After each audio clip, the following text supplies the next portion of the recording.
me? Are you Aaron Burr, sir? That depends. Who's asking? Oh, sure. Who is that? Me, Shelton? Michelle, yes. How on earth did you get on this space shuttle? This is awkward. What? I'm on a space shuttle on my way to the moon. And why are you in the shuttle with me? What in the world are you talking about? Oh, I left on my virtual reality goggles again. Oh.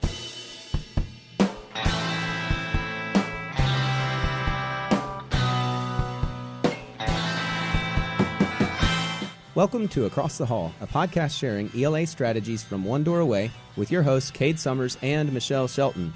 This is episode 12, Tech Talk. Hey, I'm Cade. And I'm Michelle.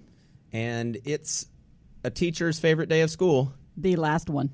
And so while everybody else is just finishing up packing and getting things ready for the custodians and some of the kids to come in and clean the floors and wax the floors, we are doing the really cool thing, podcasting.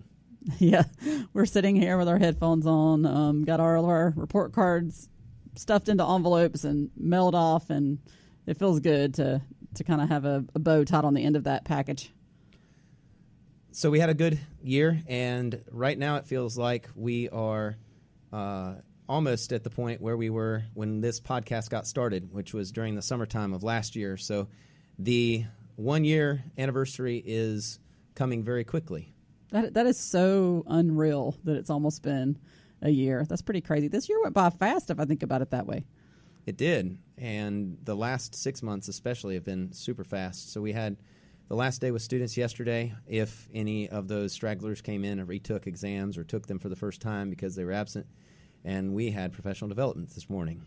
Right, and then a really yummy retirement lunch, catfish and chicken fingers and hush puppies. I don't know if all other school systems are as privileged as we are, but that was a delicious lunch for being the last day of school. That was good. So in this episode, Michelle, I feel like I was a missing component for a chunk of it, because here we had lined up a really great interview, and something interrupted me to not be able to participate in that. Felt like, yeah, you were a very missing component. It was kind of a last minute thing, and we had Kasey Bell, who we'll introduce a little better in just a second, scheduled for a couple months, and so we kind of just had to make do. And to be honest with you, we also were having some serious Wi-Fi issues that day, and so it would be just fitting that on Tech Talk, our technology failed us greatly that day.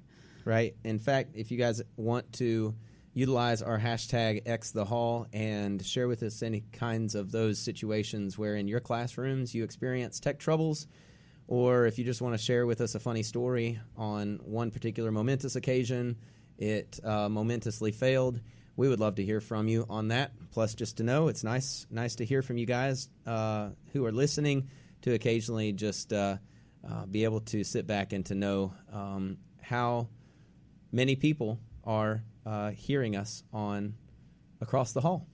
So in Cade's absence, I asked Lauren Pfeiffer, who is across the hall from me this year, to sit in for him, and he wrote up some questions to ask Kasey, and Lauren kind of stood in for Cade and asked those questions for him, and we're very appreciative to her. We do want to apologize to Kasey. And again, we're about to hear an interview with Kasey Bell, the author and blogger at Shake Up Learning, and a co-host of the podcast that inspired me, at least, us, to get started in podcasting, and that is her podcast, the Google Teacher Tribe podcast with Matt Miller. I'm so excited to have Kasey I knew on you were going to say the that. show. So excited. Yeah, I knew you were going to say that. I'm always so excited. Yeah, so is Kasey. Yeah, we're super excited people. A lot, yeah. So apologizing to her for all the tech issues, but again, fitting for an episode on technology. And, well. I wonder if she's for technology or against it. Huh. She's been very unclear. Well, maybe the interview will clear that up for you, and I hope you can benefit as much as we have from talking with her. Let's go ahead and get started. So today on Across the Hall, we have Kasey Bell of Shake Up Learning. It's so great to have you today, Kasey. Thank you. It's so nice to be here. I'm always very honored to be on someone else's podcast and not have to be in charge. So we were on someone else's podcast the other day. We're actually going to be on the next episode of the House of Ed Tech, and we were so excited, especially at the end. It was so, I was like, yes, now you get to go edit everything. So you have fun. Yeah. Love Chris. Okay. Yeah, gotta love Chris. For those listeners who may not be familiar with you, Kasey, would you tell them a little bit about yourself? Sure. How long you got? No, I'm just kidding. I don't actually like to talk about myself all that much, I promise. But no, so I am a former middle school teacher. I taught language arts in middle school. I say middle school survivor, really. If you've ever taught middle school, you know why. And I transitioned into the technology world as a digital learning coach, and things sort of grew from there. I started blogging and podcasting and doing different things and doing lots of trainings and presentations outside. And so now I'm a digital learning consultant for the Region 10 Education Service Center in Texas. And so I get to talk to teachers all over the country and work with them and learn from them and have lots of fun. So that's me in a nutshell, and pretty much anything else you want to know about me, you can find at shakeuplearning.com. Okay. That actually, looking right here, Cade left us some questions in his absence. And his first one was, you were once an English teacher and certainly a pretty great one. Those are his words. What factors led you to considering the podcast and author path, and what types of things do you miss or not miss about being in the classroom? So those are some very different questions for me, and not necessarily connected. So I always tell people when I tell stories, I always say I'm going to have a presentation called Confessions of a Bad Teacher, because I don't necessarily think I was the greatest teacher. In fact, I've been teaching teachers now for a while, and I think I've learned so much over the years through doing that if I went back into that middle school classroom, I would be a very different teacher. There was something, I have sort of shifted my thinking. But in terms of going back into the classroom, I do think I would be a very different teacher. But I think as teachers, we have to evolve. We have sort of seasons where we take on different things, and things change so fast, whether it has to do with technology or programs that are being implemented in schools. Every year looks very, very different. Every group of kids we have is very different. So I'm always begging to come visit classrooms and to see what's going on with the kiddos. Because let me tell you, teaching adults is not always fun. So yeah, not that teaching kids isn't hard too, but make some of the worst students. They're very chatty too. They are. I have this theory. Some people may judge me for this, but over the years, I've sort of developed this theory that how teachers behave during staff development and even staff meetings sort of mimics the grades that they teach. It would be really cool if you had video evidence of the differences. Like a really YouTube video. When you teach in one area, you kind of think the rest of the teaching world is like your area, and it's not. It's very different across all the levels, and even school to school and district to district, state to state, etc. So, how did you get into podcasting and authoring a book? How do you go from being in the classroom like us to being like superstar? I don't think that's the right description, but no, I'll take it. Thank you. The idea of the podcast and even the blog, really, when I started blogging, if you go back and look at my very first blog post, it was called A Perfectionist with Paralysis. And I share that a lot. It's in my book, like the whole story of I was out there training. I'm sharing all these great tools, and I'm like, oh yeah, you should totally be blogging. Every teacher should have their own blog. And then I'd give them this great list of all these amazing blogs that were out there, and I didn't have one to show as a model, and I kind of felt like a fraud. So I decided, you know what, I'm going to suck it up and I'm going to start doing this, and I'm going to make it happen on a consistent basis. And it just sort of took off from there. Matt and I met at the Google Teacher Academy back in 2014. And so we went through that process together, and we were on similar paths, blogging and stuff like that. And so we had always kind of wanted to work together, and we both wanted to try podcasting. Both had a lot on our plates and really needed to find a way to be pretty efficient about it if we were going to do it. So we decided to do it together, and the podcast was born. And as far as the book is concerned, really, I was at a conference in Texas, not far from where I live, and Dave Burgess was the keynote presenter, blowing everybody away with he's just an amazing presenter. And he came up to me when I was looking at his books. He was doing signings and stuff like that. He had all the books, had expanded, and I knew some of the people out there who had published. Matt was out there, and he was like, "So when are we going to see your book on this table?" I mean, my jaw about hit the floor. I'm like, y'all, oh my gosh, are you serious? Like, you think I could do that? Why would anybody read anything that I would write? And I was extremely humbled by it, but that got the gears turning. I'm like, okay, if he thinks I can do it, maybe there's something out there, and really what I struggled with was I don't know what to write. And so, as a blogger, I write almost every day anyway. And so, as I started doing a lot of keynotes and stuff like that, so I just started writing everything that I'm doing, every tip, everything, and trying to figure out what I wanted to put together. And really, that's how the book was born. That's a great answer. We got into podcasting because of you and Matt. I was listening to your podcast when it first started and listening to it on the way to school. And at the time, Cade was across the hall from me. And I think we've told this story a couple times on our podcast, actually. But I had been listening to it on the way to school, and Cade's from Indiana. And I noticed that you're obviously a little more Southern than that.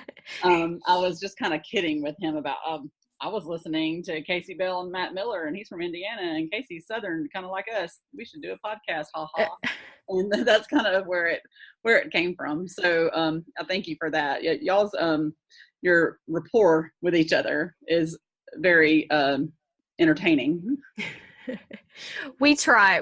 And thank you for telling me that. That means a lot, and a lot of people will say that, or they're a little bit afraid sort of with the whole process, whether you're talking about a blog or a podcast or whatever. But, I'm always telling people the power of sharing your voice just cannot be oversold, because even though I didn't want to blog because I thought, well, hey, go look at Richard Burns' blog. It's already out there. Like, there's somebody already doing all these amazing things. But for some reason, you can reach somebody new who's never heard the message or learned something new in some new way. And everybody has their own twist, their own voice to share. And I believe that in our students too, that every student has something unique to share. And so I kudos to you for stepping out and doing that. Well, thank you. And our original intent for this podcast was to talk about how to bring technology into the English language arts classroom in a meaningful way. It's spread out a little bit to pretty much any kind of trend that's going around, like how can we use that effectively in our classrooms. But technology is kind of where it started, because in the school where I was before, we really didn't have any technology, but we had a lot of technology professional development. We got a lot of training on technology, and then I would always come out of it saying, I have no idea how to use that in my classroom. So we wanted to have a place to talk about how to use that in our classroom. So we're so excited to have you here because we have a lot of questions. I'm going to let Lauren get started with talking about technology in the classroom. Hey, Kasey. So I was actually reading one of Cade's questions and was reflecting on some of my own learning as a teacher. And when I started, I was working with an instructional partner. She was helping me figure out kind of some classroom management stuff and just getting kids engaged and focused. And one of the things that was so frustrating to me was what a distraction that technology is, because we are a one-to-one school. And short of just sitting in the back of the classroom and like have a bird's eye view on everybody's MacBook to make sure they're focused at all times and on task, I didn't really know how to manage that. So her first suggestion was, well, let's just get rid of it for a while. And we did that and it improved. And so I'm slowly incorporating it back in. I'm just still curious, what warning signs might a teacher notice if the classroom that incorporates technology isn't working for the intended purpose? So great question. And that's something I think almost every teacher has dealt with. But I also see two sides of it. So there is this world where we have access to too many things that distract us, too much information, too many notifications coming in, everything is hitting us all at once, but that's also the real world. And so in terms of learning how to work, because guess what, when I'm teaching adults, I don't tell them they can't check their email or they can't do something else. So, it's sort of, and that's a different responsibility when you're dealing with adults, I realize, but at the same time, finding something that engages students enough that they don't even want to shut off and go to something else. Now, there always will be those kids that are pushing those boundaries, but I hesitate to be the teacher who's like, lock it down, because I get that question all the time. How do I just lock it down to one tab so they can't do anything else? Well, guess what? When you go into the real world and you get a job, your boss doesn't lock you down to one tab and say, do your job in one tab. So we also have to teach them that how to balance those things and how to have those conversations when they get distracted. Hey, why are you distracted? And how can we bring them back? Sometimes I think it's about building that relationship. Almost everything seems to always come back to building that relationship and knowing what's going on, because sometimes they might be distracted just because they can't focus that day, period. There's something else going on in their life or whatever. But those types of assignments where the kids don't realize the bell has rung, that, they don't even want to walk out the door. Those are not the things that are going to happen every day. We're not going to have them just, super, sucked into whatever it is that we're doing. So we have to find that balance. I just don't believe that locking everything down and being a monitor of just using Go Guardian every second of every day, because that's mistrusting as well. And so we have to learn how to trust our kids, and they are going to get off task. They're going to do that with pencil and paper. They're going to get off task. They just don't have as many cool things to distract them. I don't think there is any kind of magic answer, unfortunately, but I do think that's part of living in the 21st century. Whenever I was in a school that didn't have the one-to-one, they were sneaking on their cell phones, they were passing notes, all the things that you said. There was still distraction. I had just as many students not turning in work. The students will also try to blame it on that this MacBook's too distracting. I can't pay attention. Because I was asking a few actually right before I came in here about technology and just, what they feel like is good about it and what's bad. And they all said, whenever I said bad, they said, oh, well, some people don't do their work because they start playing games instead, or they start doing this. So that's a good point that you made about teaching them how to live in the world. Well, those conversations, because that's something I suffer from too, is multitasking is not purposeful, and to let them, hey, you feel like you're doing these two things at once, but you're not doing either one of them well. Right. And to help them kind of see that, I also use the Pomodoro technique a lot too. I don't know if you are familiar with that, but there's different versions of it. But basically, it's when you're doing deep work, something that requires some concentration and critical thinking, and you do it for say 30 minutes, and then you take a 5-minute break. And then you go 30 minutes and then you take a 5-minute break. Well, if they need to like tune out, because sometimes, especially if you're really critically thinking and working hard in something, your brain needs to kind of breathe. And I find that when I do that, because I create tons of content and it really drains me very quickly, and I'll catch myself in the same position, hunched over at the computer for 3 hours, and then I can't hardly move. Mm-hmm. But if I get up, move around, that stimulates my body, stimulates my brain, and then it also sort of helps balance that out. So that's also, and you don't have to do 5 minutes. I mean, you could do a 2-minute, and that might help kids sort of separate where they are between focusing on the school work, the learning, versus some of the distractions. I mean, you talked about coming up with lessons that are so engaging that they won't want to be distracted and play games and things like that. what are some of the lessons or the tools that you have come across in talking to everybody and all the different research that you've done that has really been effective? Well, I can tell you that the post that went up this week was the HyperDoc unit from a whole team of people: Sean Fahey, Carly Mora, Heather Marshall, Michelle Wagner, and Becky.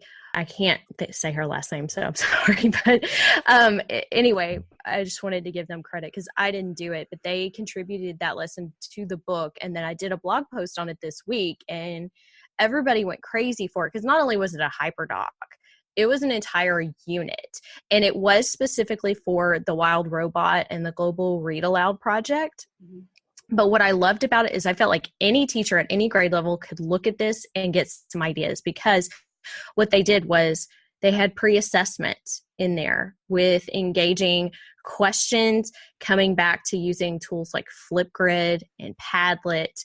And so it was really building all kinds of things together. And they had vocabulary activities. They learned how to do book snaps and put those in there. And so it also had extensions into STEM because of obviously the robot in the book. And they really just sort of built it into this extremely engaging and interactive unit. But, like I said, when I sent it out, I told my readers, I'm like, I promise you, please do not think, oh, this is language arts and it's never going to apply to me, because you could easily turn and use those things. So I am a big fan of Flipgrid. I think Flipgrid has really shifted the way that we can use video in the classroom. I think it's an amazing tool for reflection, and kids, for the most part, love video. And, that there's so many different ways that we can engage them, because guess what? If they're recording a video, they're not playing a game or something else at the same time, like they would be if they were just typing up a paper in a Google Doc. So it's sort of thinking of those types of things that, like I said, that can engage them in new ways. And I also am really on a mission almost to help teachers and students see the power of publishing for a global audience, making things public and for an intentional audience. So I think that changes how much they care about their work, because when I had my kids publish their writing on a website and they saw it, and it suddenly, Miss Bell, can I change this? I didn't know anybody was going to read it besides you. Like, I'm hurt, right? But as soon as they know that their audience is expanded, that also adds new value to what they're creating. And so if they're invested in it in that way, I think they're also going to be more engaged, and of course getting them creating and things like that. But no, I mean, the HyperDoc unit itself, HyperDocs in general, especially if you're moving beyond just putting a link in a doc, just like every initiative in education, I've also seen the watered down versions of things. So, but one of the big proponents in my book is talking about dynamic learning. And really that's just my way of defining all of these things that we want in the classroom, to move beyond the traditional bounds of what we have going on in our classes. And whether that's, just taking those tiny steps of beginning to integrate technology, but going beyond what we thought was possible, beyond the walls of the classroom, beyond what the tool can do, and those types of things too. So this question just came to my mind as I was listening to you talk, because I know so many teachers are still getting students to create PowerPoint type things. So what are some more effective, more engaging ways of creating presentations? Presenting to a class, I mean, there's so many different ways to present information. I think video is a really easy one now. It used to take so much time to try to do anything with video in the classroom. And now, especially with the tools they have in their pockets, instead of texting their friends, hey, get those phones out, we're gonna create something. But, video, and there's lots of other ways to present it, and it doesn't even have to use technology. Using those performance tasks and being able to speak in front of other students is still something that is a standard across the board that we need to encourage. So But they can practice that. And if they put that in a video, they can see themselves and get some more feedback. YouTube is the second largest search engine in the world. And if we're talking about giving them a public audience and a way to present, of course, that presentation in a video alone could also take many forms, because that could be their face on the screen. That could be a screencast video. That could be animation that they've created. They could be creating, like a cartoon or claymation, or especially now with the maker movement and all of these things that are not necessarily digital on a screen, can be, presented and shown, and how critical it is to show the learning process, to show where you started and not just that end piece, which is what we tend to get when we present in front of the classroom. So whether that's taking pictures and uploading it into Google Photos and creating some sort of album of the entire learning journey, adding those reflections. It could be, text, annotating on top of images. Any type of digital tool that we use now can be presented in some way. While you were discussing that, it made me think of something that you said, even in your little promo thing for your book, and that is just making sure the technology is about the learning target. And, learning targets have been a huge focus for us. We're talking about learning targets all the time. And sometimes I feel like I myself hit that spot on, and I've done a great job of making sure the technology is being effective at helping them to meet the learning target, and then other times not so much. So how can you make sure that your technology is meaningful for the learning that you're trying to achieve, and you're not just throwing it in there to say, hey, I teched that up? I think that piece comes down to purposeful planning. And as I told you earlier in my Confessions of a Bad Teacher sort of thing, but I was the teacher who was willing to try anything. I was the tech savvy teacher, the one who's like, oh yeah, that's cool, we're going to do that tomorrow. And I just throw it out there. And sometimes it was awesome. And sometimes I'm like, well, okay, that was fun, but what did they learn, But that's the nature of being the risk taker, or somebody who just loves technology. But, when it comes down to it, I really think you always come back to planning. What is it that you're teaching? What are your learning goals, your learning targets? What are the standards you're trying to meet? And then you pick the tools from your little toolbox that are going to help get you there. So when I moved to a coaching position, I would have teachers come to me all the time. I'd show them some sort of new tool, and they're like, oh, that's so awesome. Okay, so tell me how to use Padlet in my classroom. I'm like, okay, what are you teaching right now? I always had to come back and flip it. They wanted some okay, just have them post their answers on there. No, you can't make it that simple. And so you also have to be really careful, I think, as a trainer or a staff developer, that you're also sort of implementing those types of strategies and thinking about that ahead of time. But, there are still lots of teachers that are at the substitution level. And I think that's okay for a lot of things. We can slowly make those pushes, but everybody's not going to be at this super innovative level. It's with everything in every lesson. And that's why I talk a lot about balance in terms of looking at what's going on in your classroom on a day-to-day basis. I want teachers to think about, okay, well, this had some creativity. This had a little bit of communication skills. We're covering a little bit of the 4 C's, not all of them, because guess what? We're not going to cover all of them in everything that we do. Oh yeah, we went beyond. We did some connecting with the outside world. We did a Google Hangout with another classroom. Just those tiny little steps, because I think that's what is so overwhelming for a lot of teachers. And I feel like I spend my time with the choir, with you, everybody's like, oh yeah, I love this stuff, but everybody else is not there. And so trying to find a way to make it meaningful and help teachers see how to connect the dots and how to use the tools and make it meaningful. Because if you can't connect the dot back to your learning target, you need to start over. Don't do that lesson. Use that somewhere else. So there's going to be somewhere else that you can figure it out. Lauren and I both had basically a catastrophe with some green screens. That did not go well. We had different assignments going on in our classes, and both of us are saying this is not going the way that we had planned. Yeah, I think I just was so excited to use all of the cool new tech tools here that I think it was a second unit. So like month into school, I was like, okay, we're going to make green screen movies now. Go. And it was bad. It was bad enough to where I just kind of chunked the whole unit and we started over and we did not do green screens. So we did the thing you said about getting so excited and just say, oh yeah, I'm going to use that. That's exactly what we did. And it did not go well. So, well, can I ask though where it fell apart? Planning. I mean, did the kids need like more help in learning how to do it themselves?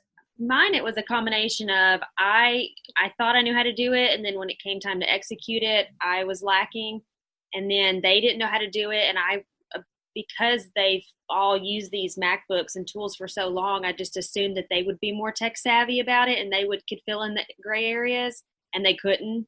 So that was a failure too. And then in mine, it was structure. I didn't give them enough structure because I wanted them to own it, and they weren't ready. They were not ready to own it. I needed to scaffold that a little bit better, and I didn't really give them enough structure with the assignment itself. One of the tech tools that I've been wanting to use since the beginning of the year is the virtual reality. And I saw that on your webpage, and I even bought my girls for Christmas some virtual reality glasses to play with them and see what we could do. And the Google virtual reality is hard for me to understand even how to work it. I don't understand even where to download apps or where to look for like historical content to use. And what would be your advice to just like a starting point for first time users? So, well, first time users, you may not even want to go too deep. I mean, you may just want to search, the App Store for some basic VR, let kids get exposure to it, playtime thing, and let them get that out of their system, because it's sort of like the tapping the pencil is what I used to associate it with. The kids that have to tap the pencil, let them get it out of their system for a little while. And then we come down and we do the serious stuff, and then, move on into like expeditions. Did you look at expeditions at all? I've tried, but I have not found the site to be really user friendly. And I don't know if it's just because I'm not familiar with it, or if it because I have an app or an Apple phone, or I don't know. I think I need some guidance, and or somebody knows what they're doing. It's not perfect by any means, but they do have a spreadsheet of every expedition that's out there, so you can find something for just about any application. I can tell you that, again, that's something that's mostly been piloted. Like schools will have a pilot, and then they'll have like one set that kind of floats around. That's definitely not something you're going to do on a daily basis by any means, but it does require a lot of setup. It helps to have your own Wi-Fi connection in the room that's separate from your regular one. So you might have interference from your own school's Wi-Fi that could be causing issues. They don't, then you have problems when the other devices don't connect to the teacher, because the teacher is supposed to be able to lead.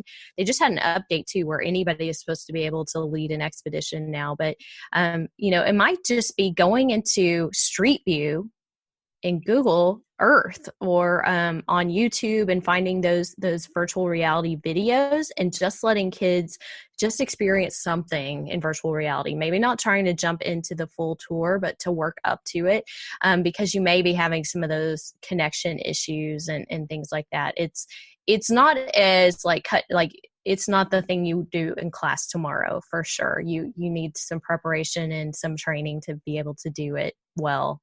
One of the questions that Cade wanted to make sure that we asked was, we have student-led conferences, and at the moment they are doing those through Google Slides. And so we're working on using Google Sites next year instead. When it comes to digital portfolios, what would you recommend for that? So that's a common question too. And I do like Google Sites, mostly because of the way it works with other Google tools, that it's just pretty seamless. And if you're already using Google, it is pretty easy to bring in all those pieces together.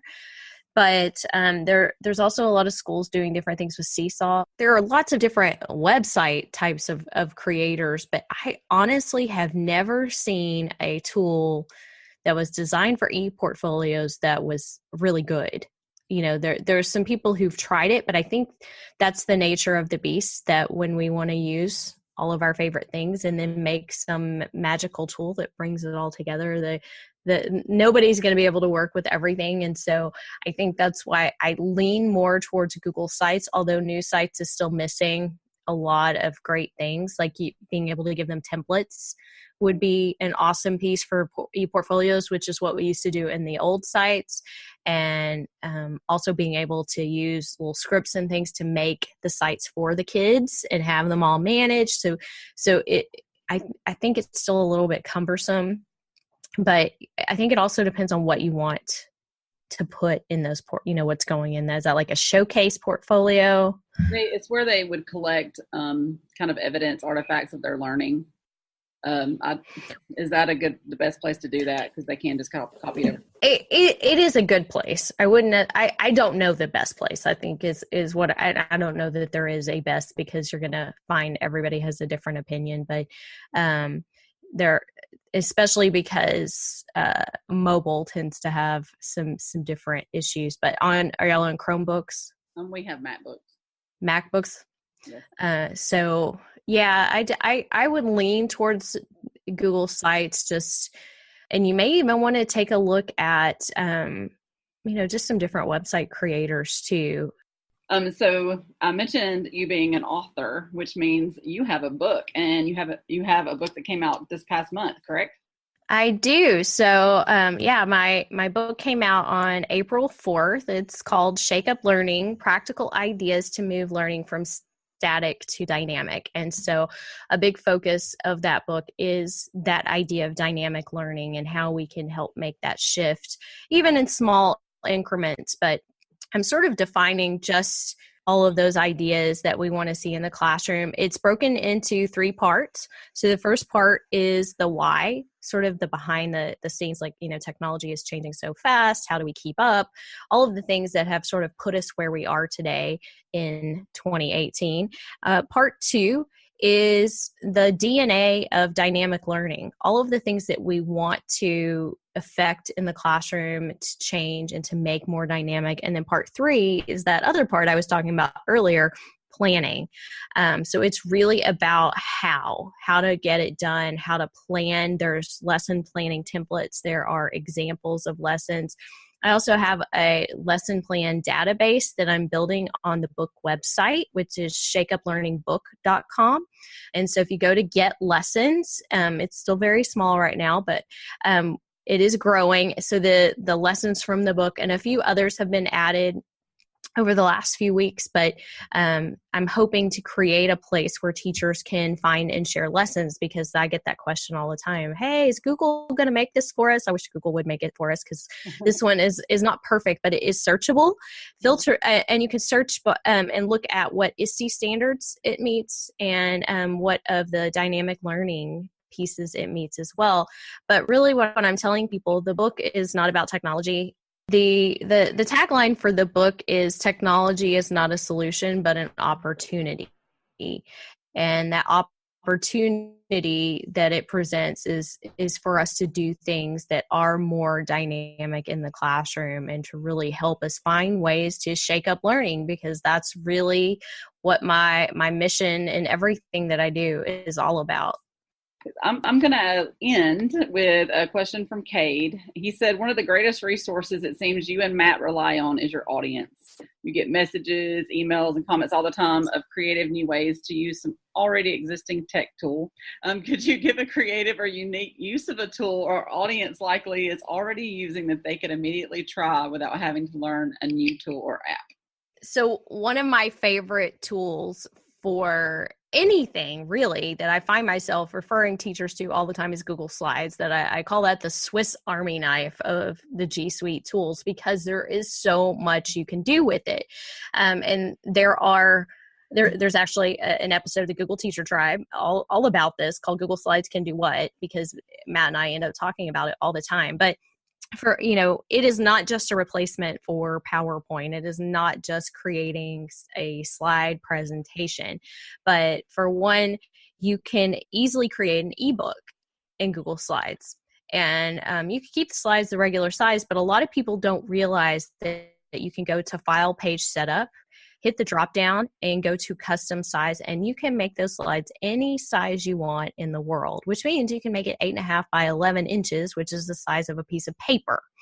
And so once you realize that just really changes the game on how you see the possibilities of using something like Google Slides. So if you want to make something that looks like a book and possibly even print it out, that you could make that 8.5 by 11. And then the fact that you can download as. So if you go to File, Download As, you can download it as a PDF, which is the most universally accepted file format in the world. So that means that can go on a website, and grandma in Nebraska can read it, or wherever. And so that idea of kids publishing, of course, you can keep it in slides, embed it in slides as well, but you can do stop motion in Google Slides. I mean, if you really, and it's not as complicated as you think it is. Now, if you really want to get fancy and do like claymation and take pictures and move your little objects or your Legos and create a story, you can do that and upload that into slides. And then when you go to File, Publish to the web, have it change slides every second, and whatever you did is going to look like it's moving. And so I think there's a lot of little things that people don't realize that are all just in how you see those tools being used. Now, of course, you can create all kinds of images in slides. For me, slides is so much more versatile than trying to create in docs. I find myself creating a lot of things, but docs is just a little rigid. And the fact that a slide deck can also become a class set of something, right? Every kid can have a slide to create something. So it becomes much easier to do collaboration and things like that and have it all in one place. So that's one of my go-to tools. Of course, y'all know that I'm pretty partial to Google tools, but that is one, and that's why. Well, I actually heard you on the podcast talk about changing the page size, and that did change my life. That totally changed my life. And I use Google Slides for pretty much everything that I do. I agree with you about the stop motion thing. That sounds really cool. I've never tried that before. Have you? Oh yeah, you need to go look that one up too. So I've also started doing a presentation about this. I'll tell you this inside story here. So I submitted the proposal, and it was supposed to be 10 things you didn't know Google Slides can do. So by the time it was accepted as the title. By the time I actually finished the presentation, it was 26 plus things you didn't know Google Slides could do. And I can still add more, so the list just keeps growing. And I had to create a table of contents at the beginning, which, creating interactive slides by linking slide to slide is something a lot of people don't know that you can do. And you can create choose your own adventure stories that way too, so that students could click on a slide, read a story, make a decision, and it doesn't have to move in chronological order. It can skip and take them to a slide with another piece of information. Yeah, that is so cool. I do. I love Google. I love all the Google apps. I use Google Classroom a lot of the time. And it's my go-to as well. So that's why I love listening to the Google Teacher Tribe podcast. So thank you so much for being here with us today. And I'm so sorry that Cade couldn't be, but that means you got to meet the lovely Lauren Pfeiffer. Yes, it was fun. And we appreciate you so much being here. Thank you so much for having me. Oh, the irony, Michelle Shelton. Hey, what you guys don't know is that this is the second time we've tried to record this, and Michelle, how well did you say that interview went when you were interviewing Kasey Bell? Not well at all. Because technology it's almost like it knows that this whole episode's supposed to be about technology, and that all of you out there, or some of you out there, are scared of using technology for this reason. But we are plowing through because it is worth it. Our school is invested in this really cool soundboard with a couple of really awesome microphones, and I use Audacity, which is an excellent platform to be able to record your podcasts and other types of audio recorded content. And it just totally stopped about 15 seconds into probably was about a 5-minute dialogue between me and you. So we said all kind of great things that you'll never hear. Yeah, but we might imply some of those things and expect you guys to know what in the world we're talking about, assuming that we have now forgotten what was on that. And anyway, so Michelle, we were just talking about how tech fails us sometimes, and really, just as it did with us in trying to record this, in your classroom, you've had tech fail. In mine, the problem has been, what we're working on in this segment. We want to talk about tech tools that you can integrate. Many of which actually Kasey mentioned in the interview. Some of which we're actually kind of including into this segment. But tech tools that you can integrate with purpose. Right. What a quote that I pulled out of what Kasey said was, if you can't connect the dot back to your learning target, you need to start over. And a lot of times whenever we are using technology in the classroom, we are doing that either because we are being told that we need to use technology in the classroom, or because we're so excited about some kind of new technology that we found that we just jump right in. And a lot of times we don't take the time to make sure that the learning is happening, or we don't do the preparation. And we talked about that a little bit in the interview, that preparing ahead of time is so important in making sure that you're using technology effectively and for a true purpose of learning, and not just for the bells and whistles of it. Yeah, have you seen the quote, and I'd butcher it right now, but it's something along the lines of what makes a great teacher, and it has to do with like great teachers who can tech or something like that versus great techers who teach or something along those lines. No, I haven't heard that, but yeah. I get it. Yeah, so I totally butchered it, but we don't want to be the kinds of teachers that just use tech for tech's sake. We want to be quality teachers who intentionally utilize technology for heightening expectations and the skills of our students. So we want to make it useful and practical. With that said, there was a time in my first year teaching that I tried to use a whiteboard device that actually allowed me to annotate on the screen through my iPad, which was displaying the digital textbook. And I was trying to annotate the digital textbook, modeling it for students up on the board, thinking they're going to really get a lot out of this. But I had so much trouble trying to make it work that I just kept on trudging through the tech problems, and about 45 minutes later realized, my kids didn't get anything out of it. I destroyed all of the class time that could have been used for something useful, and anyway, it was such a depressing day, and I think I've had multiple days just like that. That was that tech ego that you got that made that happen, right? Pride, yeah. You think I could just stop 10 seconds into the problem, but no. I'm going to go 10 seconds more because I'm going to solve this problem. And after 2 minutes, I'm still going to get this. Students, stop talking. Let me handle this. And then 10 students end up trying to help you get it, which they have no idea at all.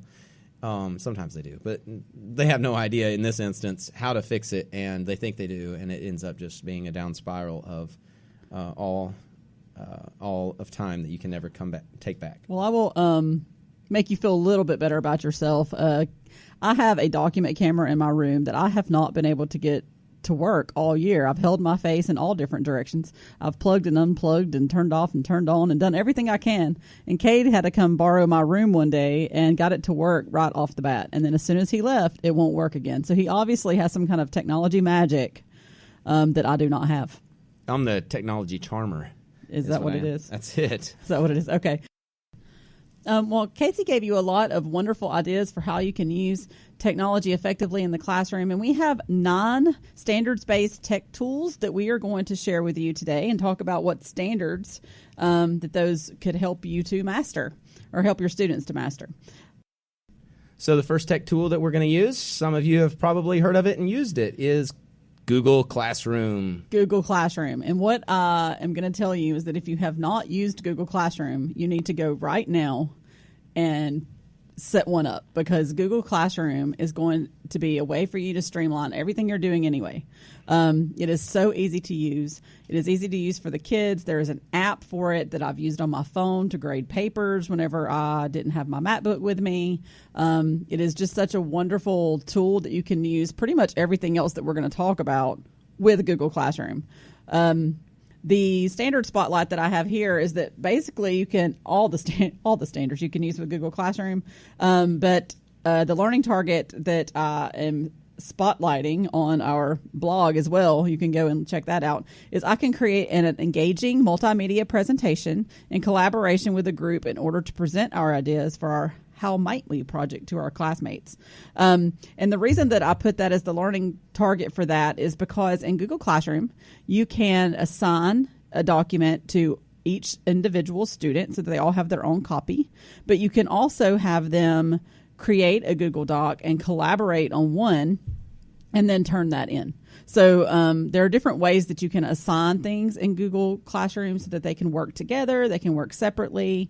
It's just such an easy way to assign documents, especially if you're assigning an essay, or if you have something that you need them to type on.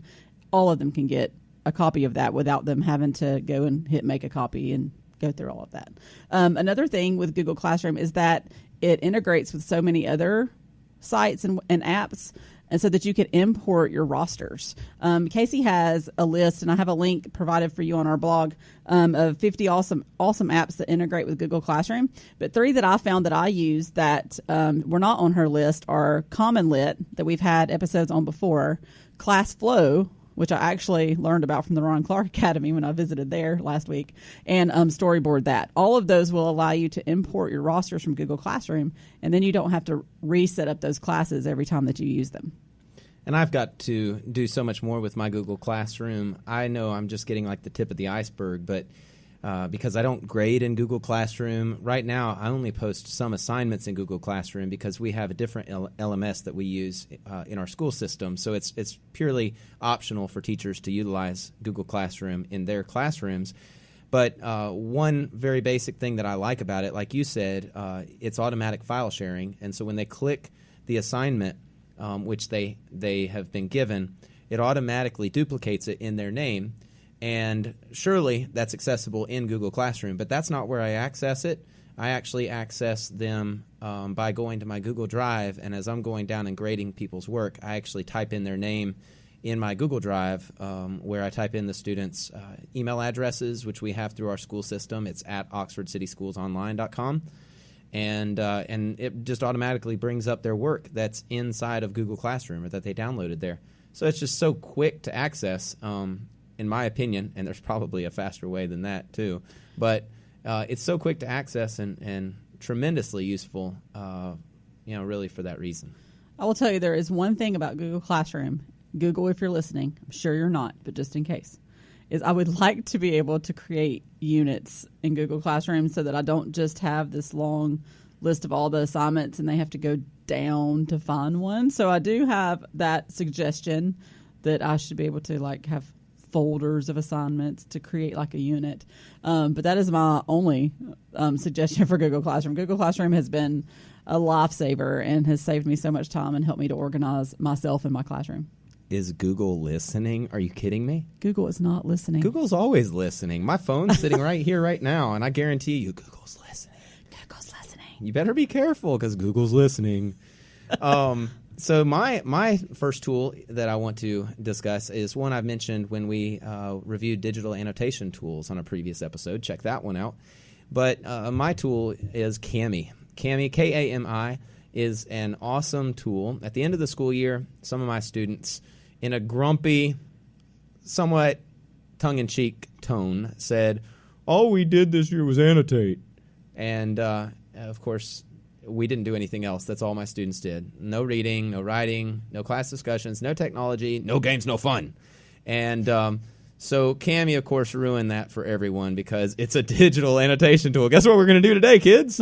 Annotate. But it was actually a different way for my students to do some really strong academic things. And that includes, of course, annotation tools, taking notes, writing comments, highlighting key phrases, whether you're making them look for imagery or strong diction, positive or negative, or certain details, facts, opinions, whatever it is that you're trying to get your students anywhere between K through 12 to do. And it's got shape tools, highlighters, different colors, all of those types of things. But in terms of using it for an academic English-centric purpose, there's even audio annotation tools that are accessible through certain versions of the Kami program, where, if you're trying to get an ELL student or ESL student to work on pronunciation, you could assess it through audio annotation tools where next to a text, you're having them pronounce certain words on that PDF. I should have said Kami works with PDF documents. You could do work on fluency, where students read an entire paragraph or a section within a certain time frame, and you can listen to their pronunciations of words and see how quickly they're able to read a passage, with what emphasis they can read certain phrases that are strung together that comprise those sentences. Commentary, even dramatization. I hope for this episode in the notes, the show notes, I can give you some of what we did with the tragedy of Julius Caesar. We had the No Fear Shakespeare version alongside the old Shakespearean language or English, and I had some of my students recreate using audio the soothsayers, beware the Ides of March. And that was a really fun thing. So even dramatization, how might this sound on a stage or in a television set? You could have them input thematic sound effects. And by that I mean, like, if you're having them analyze theme, let them find a sound clip on freesound.org or Sound Bible or freemusicarchive.org. And that sound clip or that sound effect that they choose could somehow represent a thematic element of a particular part of the text, such as ignorance or human fallibility or curiosity or innovation or something like that. And Kami also has video annotation. So if you're like going for that dramatization side of things, maybe have some students act it out. I would think even theater teachers out there, as they're looking to digital versions of a script, could begin to have their kids at home video annotating certain parts to demonstrate their ability to, connect with an audience. So I love Kami for all those reasons. Dramatization is that how you say that word?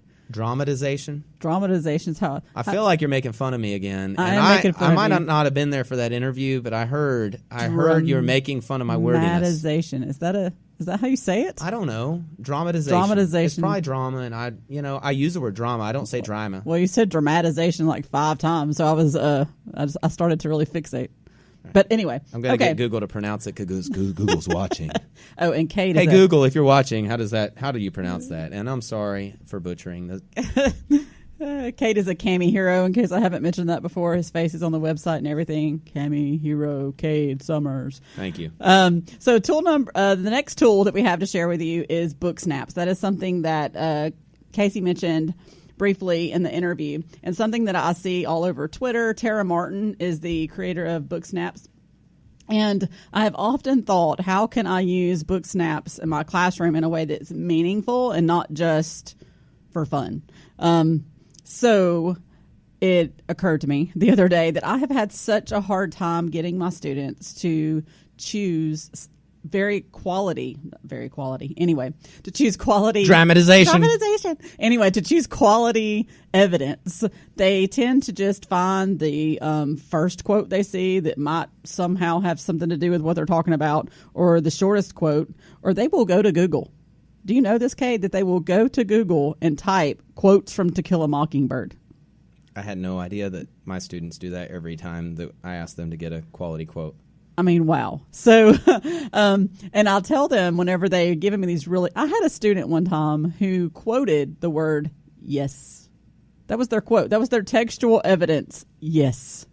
And it wasn't like some big intense yes leading, that was pivotal to the plot or anything. No. It was just yes. That's what was their quote. So I will tell my students, if you would not find this on Pinterest in some pretty little font, or have it as like your Instagram caption or something, it is not good enough. Like, you need to make sure that if you are using it as textual evidence, that you are bringing in another analogy I give them is the murder weapon. I want the murder weapon. I don't want you to tell me that, they saw them arguing in the parking lot. That's not good enough. I want the murder weapon with their DNA on it. I want good textual evidence. And so Book Snaps would be a way to at least make them go and open up the book, There you go. Don't Google it. Go open up the book and find a quote that you think is worthy of creating this book snap image, and then snap it out.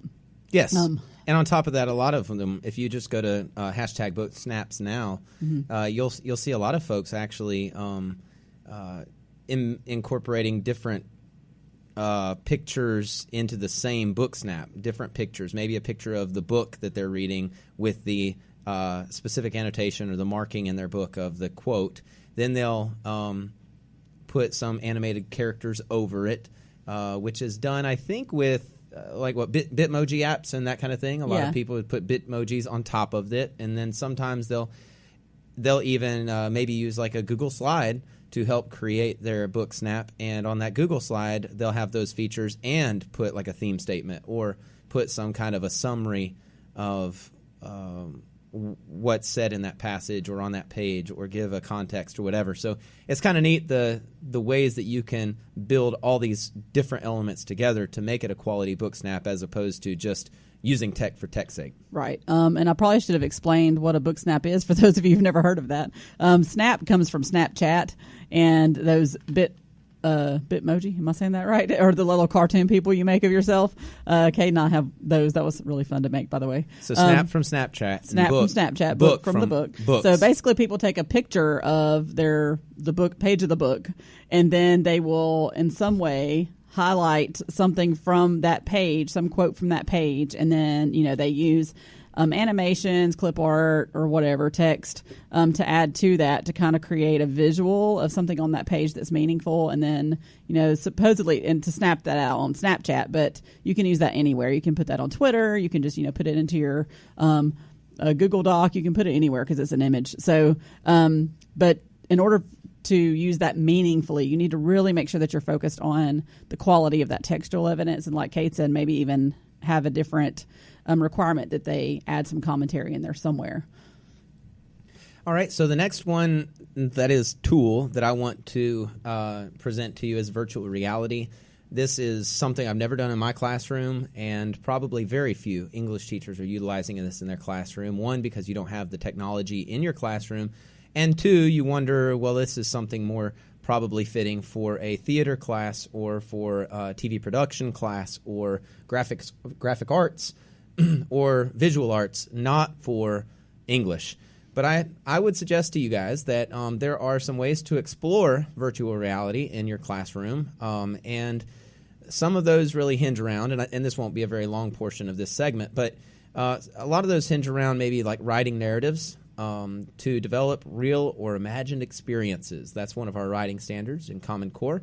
It also mentions in that standard using effective technique, well-chosen details, and well-structured event sequences. So you say, well, how in the world can I integrate that standard using virtual reality?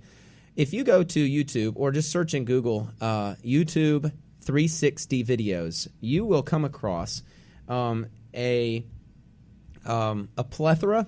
I don't like using that word. I just use that word. I like the word plethora. Yeah, I know, but it cornucopia. Yeah, it makes you sound like you're trying to be smart. I'm trying not to be smart here, but I'm also not trying to be stupid. So you are victorious.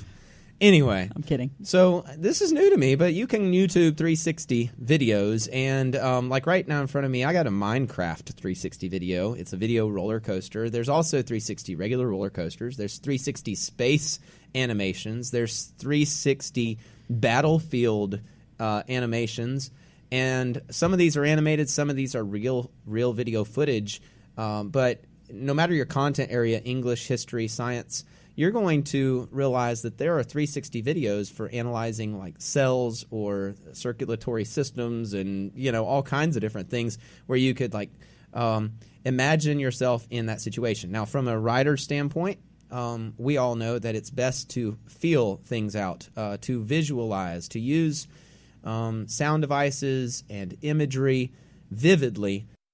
That basically, when we want kids to write, we want them to write with as much descriptiveness as possible. So seeing things firsthand in, that you would normally not be able to see firsthand because you're in a school setting is a great opportunity for students. And that 360 virtual reality ability is pretty cool. Or because you were terrified of roller coasters. We were watching, as we were just looking through and doing some research for this episode, he pulled up a 360 roller coaster, and those things are legit. We didn't even have on the virtual reality headset, and I was getting motion sick. And all kinds of words come to mind when you start to see things like that. You go through experiences in your mind of when you have done those things before, if you have past experiences with those, or feelings that you would have if you were in those shoes. Nauseated. And you can't make that stuff up sometimes. It's hard for students and yourself. It's hard to do that without some kind of visual cue. And so really neat to the storytelling aspect is the fact that,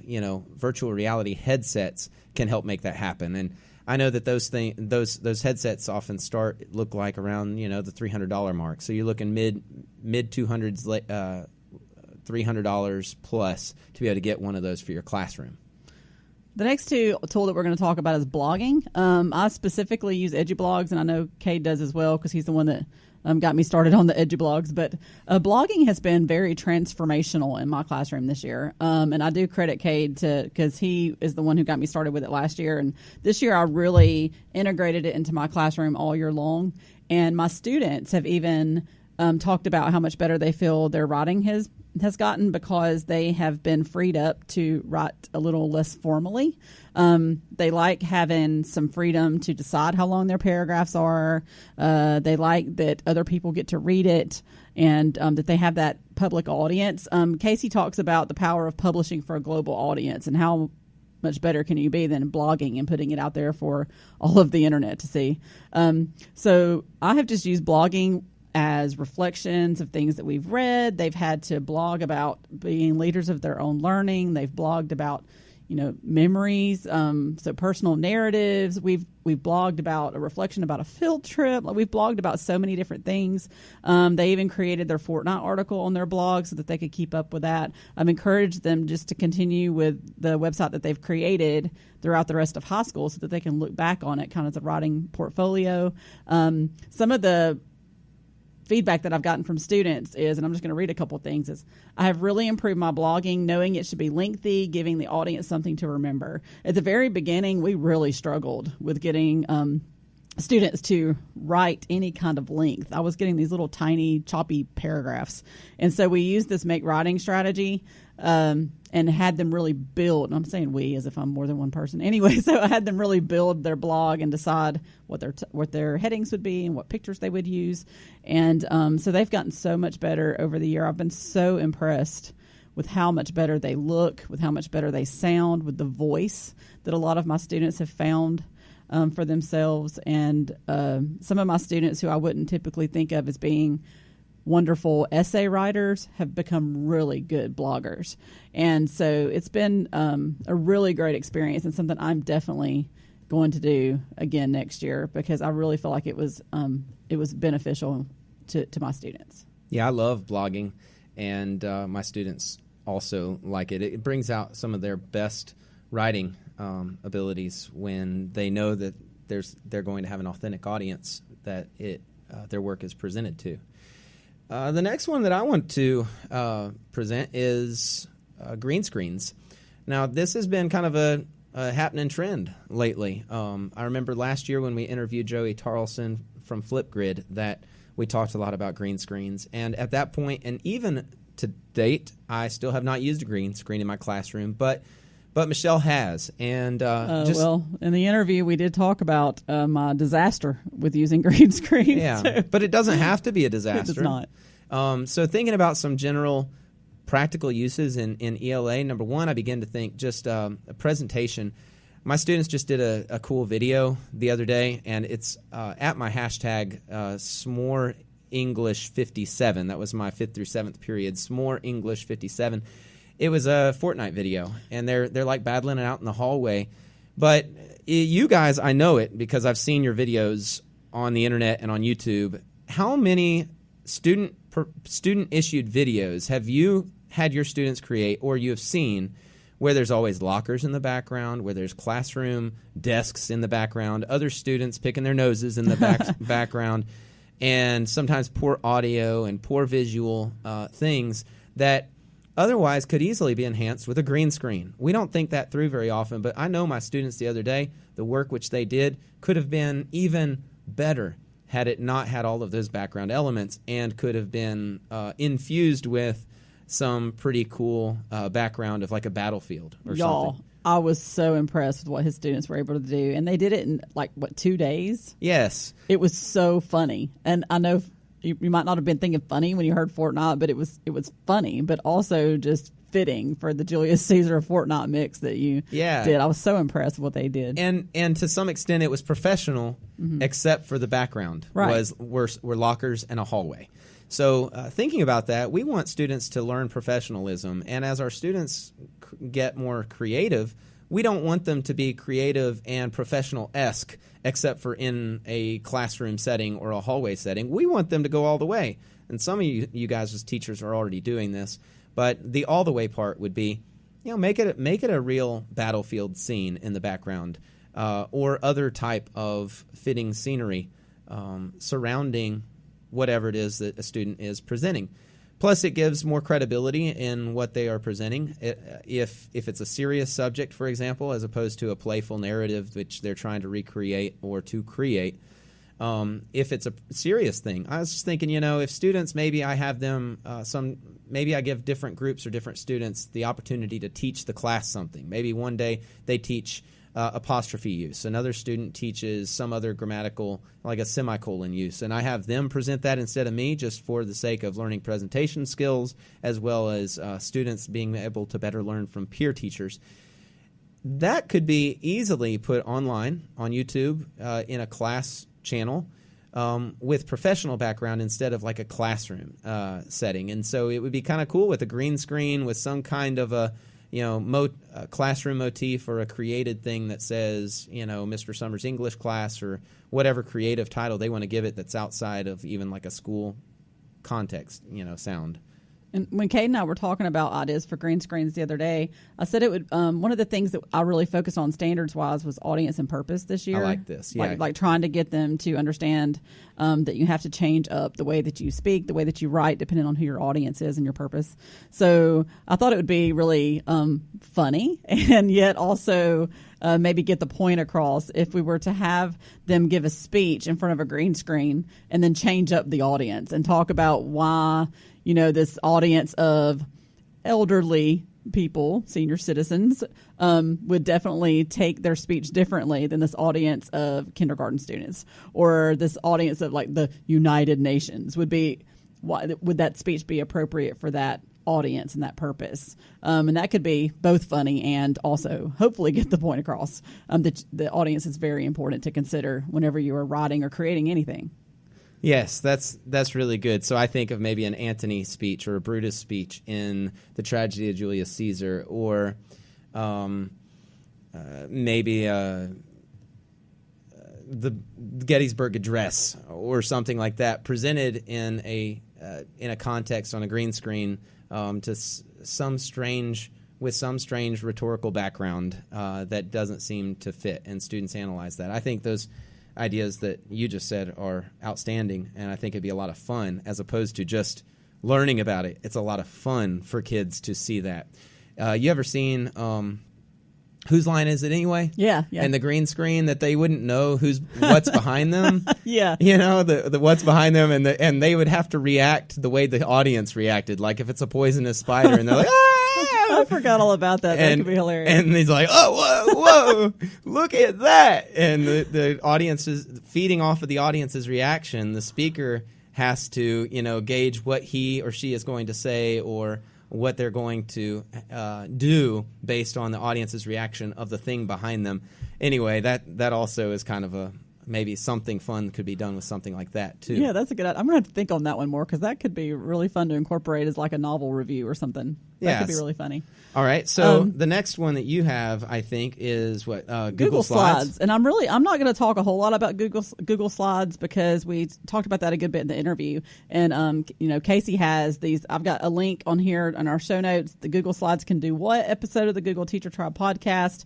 10 plus things you didn't know about Google that Google Slides could do on her Shake Up Learning website. So I'm not going to say a whole lot other than to say that Google Slides is my best friend. I love Google Slides. I use it for everything. I keep my units in Google Slides so that I have, I label them, I title them the week that it is, and I have all my learning targets in there. I have my instructions. I have, any kind of presentation that I've created for the week, and everything just goes in that Google Slide for the week. And so everything is right there together. So that's kind of the way that I plan my lessons, is in a Google Slide. And so that's, what I would like to share there. But also, she mentioned stop motion, which is why I kind of threw that at Cade and said, let's come up with a really awesome way to use stop motion meaningfully in the ELA classroom. So I challenged him to do that. And so good luck with this, Cade. Oh, man. So not a whole lot of specific application here other than just to simply try to define what we mean by stop motion.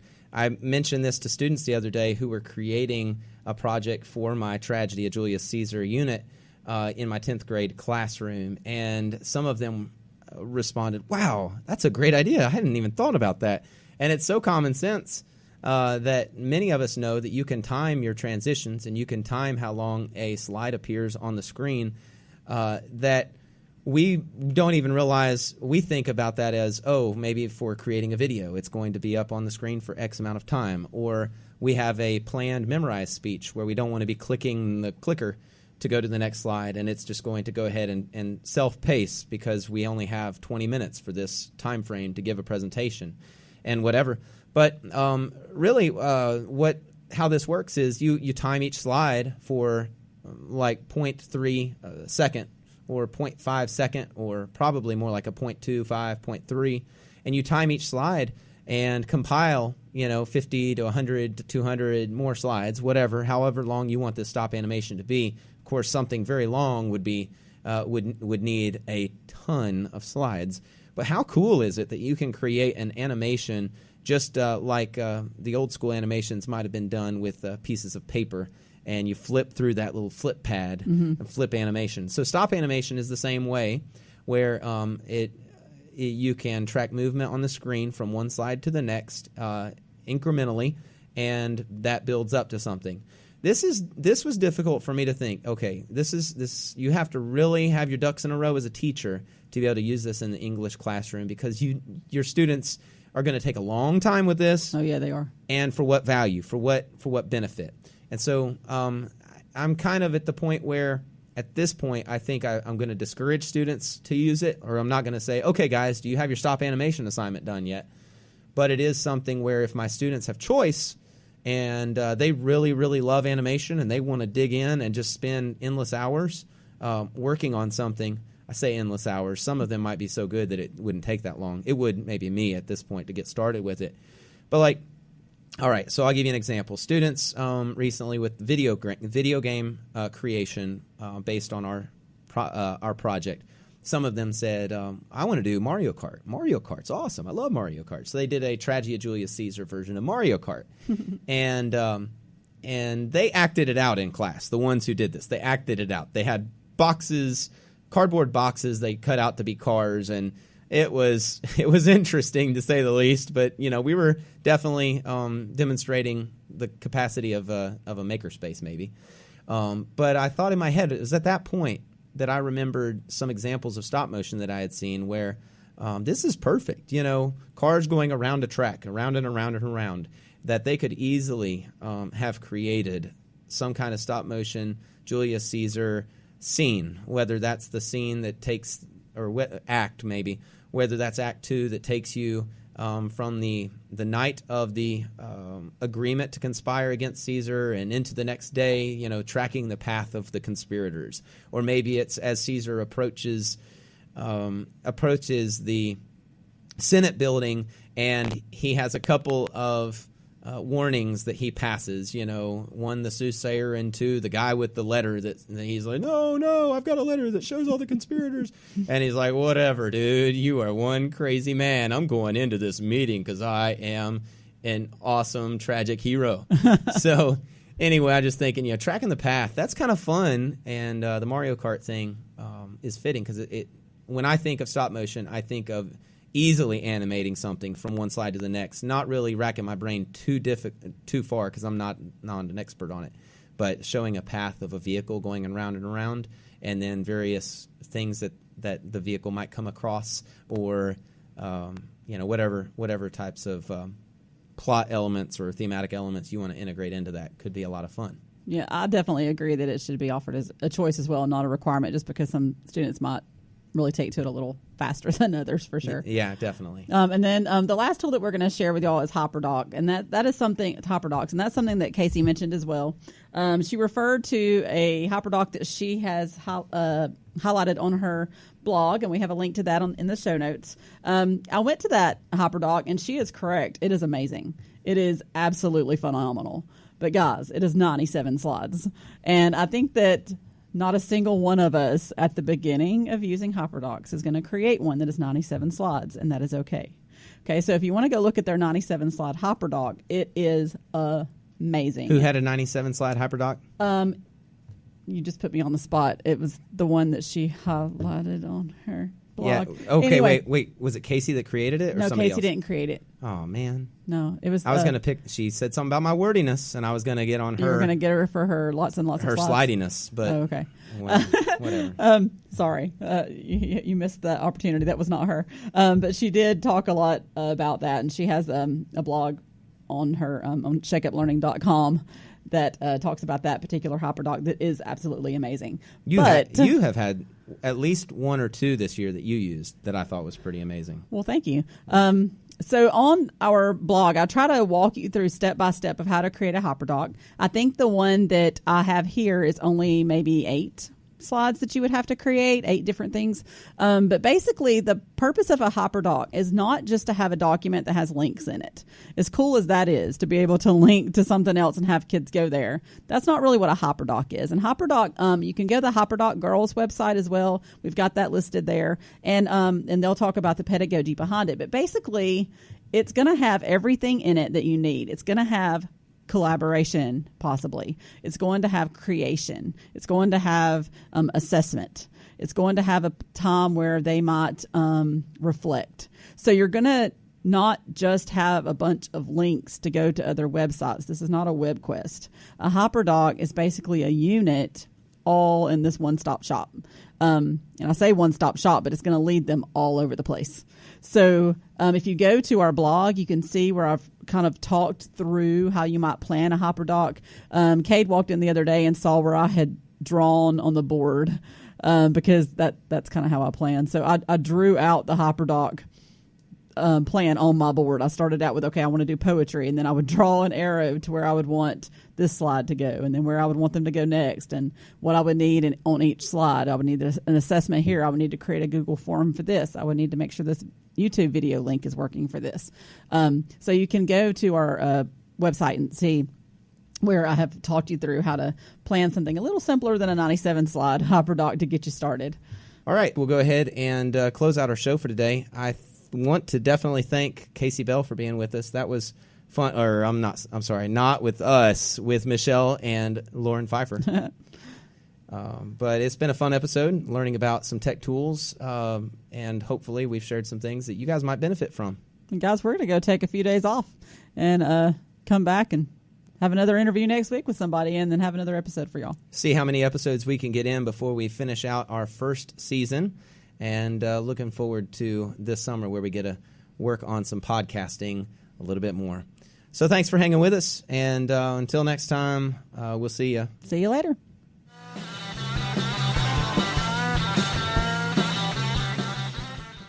Thanks so much for listening to episode 12 Tech Talk. Don't forget to stop by acrossthehallpodcast.com for the show notes and join the Across the Hall conversation at #XTheHall. We hope you'll join us next time when we talk to Joy Kerr, the author of Shift This, and she's also known for Genius Hour. We'll see you next time.